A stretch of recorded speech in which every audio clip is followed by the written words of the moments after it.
talks it, and he's here in flesh and blood. We'll get on to the phone line and talk to Jerome Autry. First, Oreku, good morning.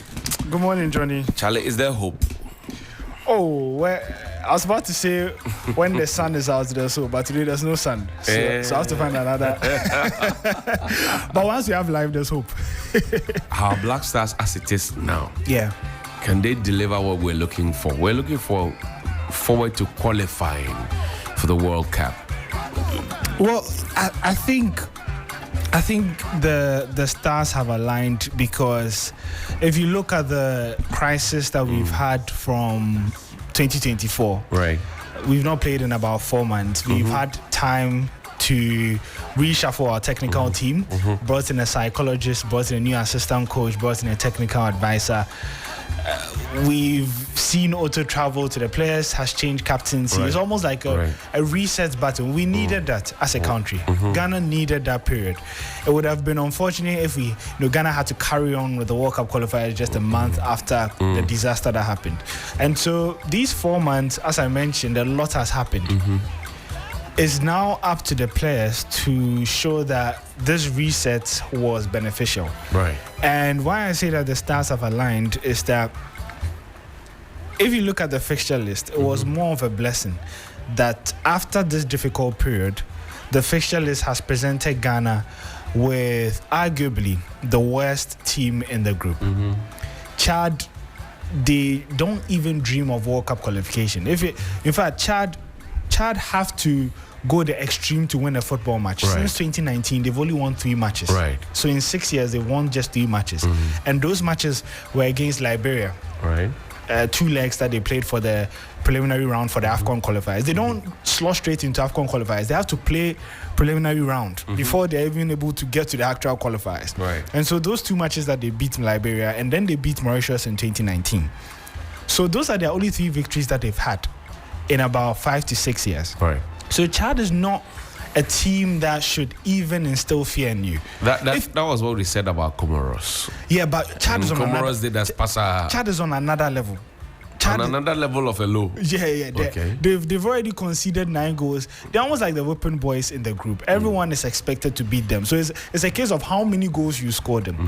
And the fixture list has been kind to Ghana. That right after this reset is giving you the best possible opponent to regain your confidence. Right.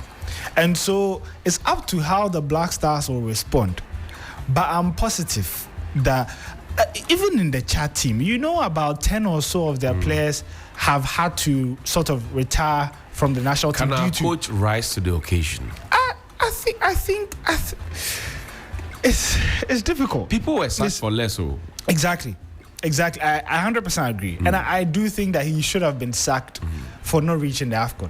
We're here and coaches were sacked. Coaches who were winning matches were sacked because, quote unquote, we said that their football was not beautiful and attractive enough.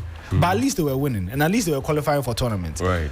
This is a coach that didn't even qualify for the tournament. So I agree that on that basis, he should have been sacked. But at the end of the day, he still has the job. And at a point, the conversation would have to move on to, looking forward. And if anything, he's shown in the crucial moment for the World Cup qualifiers, the 2022, that he's able to rise to the occasion, where we sort of held Nigeria here in Ghana and then went to Abuja and we held them to a 1-1 run. Ghana went on to qualify for the World Cup. So at least in that capacity, he's shown it that he can take the country to the World Cup, and he has experience in that tournament. And so I would give him the benefit of the doubt that he should be able to navigate his way to the World Cup given the circumstances, because as things stand, if Ghana beats Chad today, the Black Stars go top of the group and their destiny is in their own hands. It means that if they win their remaining 5 games, they would go to a 2026 World Cup. What about our captain, our new captain, Jordan Ayew? He looks cool, reserved. Is that what we need now? I think if on the balance of things, if you're looking at the type of captain that Ghana needs at the moment, the first trait that I'll look for is experience. And if you're looking at the team with regards to the experience, I think It's probably between Jordan and then Thomas Partey. Jordan has been with the national team since after the 2010 World Cup when he came in around 2011 and all the way to 2025. I think he's seen different generations of captains, from John Mensah to Stephen Appiah. He's seen Asamoah Gyan, he's seen his brother Andre Ayew. And so I think he's had the opportunity to learn from different types of leaders. And in this crisis period, I understood Otto when he wanted to perhaps give it to a younger player to lead the next generation, but things were not smooth enough for that. And so he's gone back to sort of give it to the person that has seen it all and probably has more within his capacity to be able to lead a team. I think Jordan commands respect in that dressing room. He doesn't even need to speak. If you look at the team now as we have it, I'm wearing my Black Stars shirts with my full chest, but I don't want to be embarrassed today. If you look at the full team now as we have it now, are they going to do us the honors from where you sit? I think Ghana will beat Chad. I think Ghana has to beat Chad, and Ghana will beat Chad because, as I said, Chad, even with their best players, have struggled in the group, haven't won any game yet, have conceded about almost 10 goals, and 10 of their key players have retired from the Chad team due to administrative issues. They've had a number of issues. So it's not the best moment for Chad, and I do expect Ghana to take full advantage of that. I think the boys will be motivated, if not for anything, for the World Cup. Every player wants to play at the World Cup. And so I expect them to win all their home games, and Chad would be no exception. This is what we heard about Comoros. I keep going back to the Comoros thing. They did us pasa. You were here, ba ba ba ba ba ba. You remember that? You remember that? Even you were here, ba ba ba ba ba ba ba. And then Comoros happened to us. So now I'm wondering. Let's speak to Jerome Motri. He's a sports journalist. Jerome, good morning. Good morning, John. Are we winning or are we losing? What do you think? If we can't beat Chad today, we shouldn't waste taxpayers' money on the World Cup. Pardon? Yeah, I'm saying that if Black Stars cannot beat Chad today, we should not waste anybody's time, anybody's taxes on the World Cup, because if you look at a picture of the table, Chad, having played 4 games, have no point. They've conceded 8 goals. And I cannot understand why any team that wants to be at the pinnacle of world football, I mean, the global competition, where the best countries in football pay their performance, come to compete for honors. If you want to be there, you cannot beat a team that has gone 4 matches without a win and a goal. We shouldn't just waste our time. I mean, I am convinced we will win. I think that a lot has happened to the team since we last played. I mean, when we played the AFCON qualifiers on 3FM, the best and we couldn't qualify, a few things have taken place. In fact, a lot has happened to the team, which, in my view, must reset what appeared to be the stumbling block to our success, especially with winning. And so I don't expect anything apart from a win today. And I stand by the position that I've been saying this all throughout the week. That if the Black Stars cannot beat Chad, I do not see why anybody should tell me we need to be at the World Cup. But you look at our coach and you look at our new captain, Jordan Ayew, Otoado. Are they fit for purpose? I have my doubts over Otoado, to be honest with you, because for the period I have followed football in Ghana, or Ghana football, I haven't seen a coach that went into AFCON qualifiers and played as many as 6 matches and could not win one. I haven't seen any within that period. Otoado has had that unenviable record, and it gives me the feeling that he's under some amount of pressure to win today's game. And if he doesn't win, it's going to complicate his relationship, not with the FA. I mean, the FA is just being stubborn in keeping him. They want to keep him for, reasons that they see as justifiable. But the Ghanaian public, don't find it appropriate keeping Otuado, except that we all want to have the best. So if the FA feels that this is the best arrangement, why not allow him to do his work? But if it doesn't go well, Otuado will be under a lot of pressure. I hope it goes well. So in his case, I think the cap or the cork isn't really fit on the bottle. Right. In terms of, you asked about Jordan, are you as captain? That's right. I am a bit reluctant discussing him as leader of the team because this is going to be the first time. There may have been other instances, but under the new wave or the new wind that is blowing around the Black Stars or in the Black Stars, this is going to be the first time he's going to lead the team. And I've been listening to a lot of the things he's been saying. I think he has a lot of experience. He's also honest about the strength of the team. And I think that's what I like most about all that Jordan has been saying. He's made it clear that this is a team that is in transition. A lot of the team, players in the team are young, relatively young players who have no experience whatsoever. So you need to give the team time. The FA appears to be on a plan to build a team. And Jordan has been saying that we need to give the FA that space and see what will happen within that space. I think he's hitting the right notes in terms of his interviews. About his performance, he would have to show that he is a captain.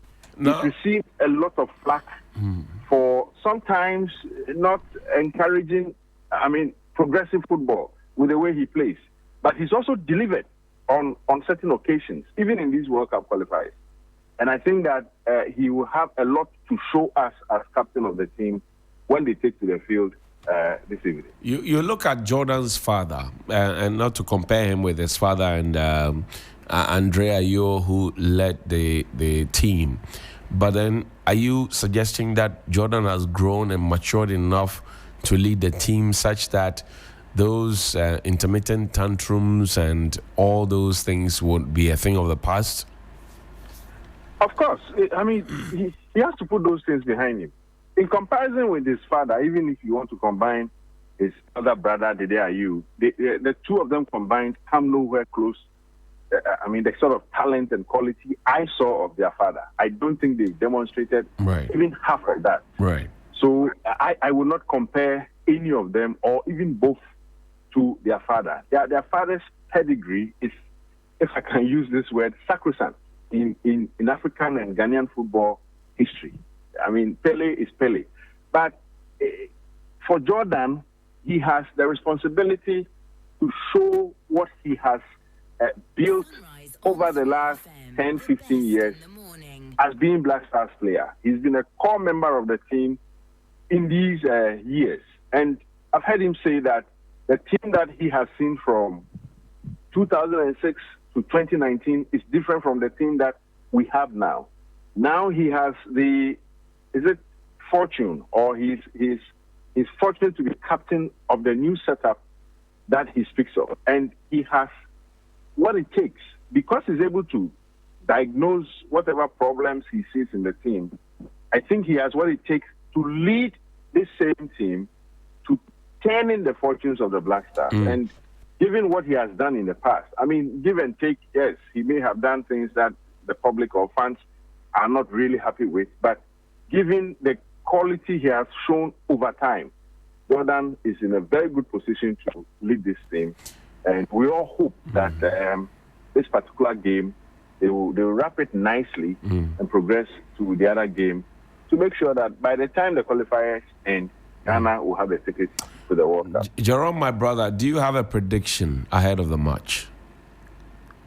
I won't go into how many goals or number of goals. Alaji Brusa will say go na FFA. Yeah, so maybe my answer is no. But on the general scene, on the general, score, I still maintain that a team that has conceded 8 goals and have not been able to win, even if they score here, it will cause a bit of a stir. Right. We have to beat this team by any means possible. I wouldn't be surprised if we are able to do 2-0, 3-0. I think that should be good enough for us. Jerome Oshri, always a pleasure to spend my mornings with you. Thank you, my so brother. much. Thank you so much. I'm wearing my Black Stars jersey, hoping that I won't be disappointed. Let's hope so. Charlie, here, Jerome. Let's wrap up. His thoughts. Do you still trust Andre Ayew to lead the team to victory and success? I think the team will be fine. For me, I think the bigger test is against Madagascar on Monday, and so we're hoping that Ghana will be able to get enough confidence from this match. I think this match is an opportunity to boost, your self-confidence, and so if Ghana manages to win 3-0, 4-0, that would be good enough to carry into the game against Madagascar on Monday. Yeah. Are we seeing you tonight to do live coverage for the people of the Republic of Ghana? Yes, and beyond? We'll be doing commentary on the match, and so you can tune into CFM 92.7 as well. I do expect goals. I think Otto will go with a very attacking team. Now I'm scared. I have two options: either to get home earlier before the match, or get home later after the match. Because I'm wearing the only cloth I brought to work. I love the trust you have in the Black Stars. But the trust is in the balance. You understand? Thank you very much indeed for joining us. Thank you. We're grateful. Next, we will have George Niama Oshimpa Kwe and Na Manoa Dodu's beloved daughter in the studio.